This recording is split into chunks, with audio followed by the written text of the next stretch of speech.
দেশের স্বরাষ্ট্রমন্ত্রী বারবার ঘুষপেটিয়ার কথা বলে।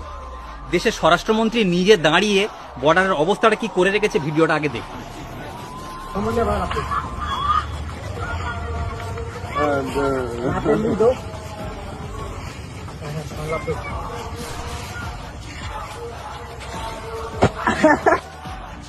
দেখলেন, এটাই হলো ভারতবর্ষ এবং বাংলাদেশের সীমানা বা বর্ডার।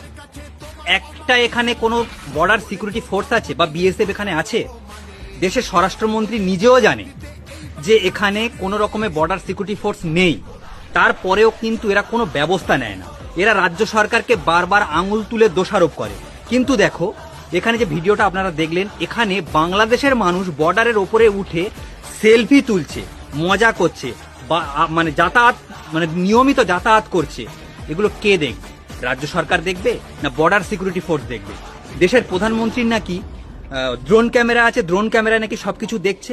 এরাই আবার ঘুষপেটিয়ার কথা বলে। এরা ঘুষপেটিয়ার কথা যদি বলতো তাহলে এরকম ভাবে বর্ডার খুলে রাখতো না, এরকম ভাবে বর্ডার সিকিউরিটি ফোর্স এখানে নেই, এখানে রাখেনি।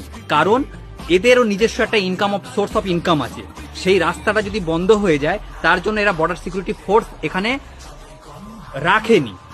সত্যি কথা বলতে, পরিষ্কার বাংলা কথা, এরা ঘুষপেটিয়ার কথা বলে। এরা নিজেরাই ঘুষপেটিয়াকে ভারতবর্ষের ভিতরে আসতে দেওয়া হচ্ছে বা দিচ্ছে, রীতিমতো দিচ্ছে। এবং আঙুল তুলছে কার? রাজ্য সরকার অর্থাৎ মমতা বন্দ্যোপাধ্যায়ের। কেন? মানুষকে বোকা বানাচ্ছে। মানুষকে বোকা বানিয়ে যাতে এই বাংলাকে দিবারাত্র দখল করার যে স্বপ্ন দেখছে সেটা যাতে সফল হয়। তবে এটুকু জেনে রাখুন, বাংলার মানুষ অত বোকা নয়, বাংলার সমাজ অত বোকা নয়, বাঙালি অত বোকা নয়। বাঙালি সবটাই জানে, বাঙালি সব বুঝতে পারছে। আর ঘুষপেটিয়া কারা ঢোকাচ্ছে ভারতবর্ষে সেটাও আপনাদের সামনে পরিষ্কার হয়ে গেল। তাই বাংলার মানুষকে অত বোকা বানানো সহজ নয়। তাই বাঙালিরা একত্রিত বলি, জয় বাংলা, জয় বাংলা, জয় বাংলা।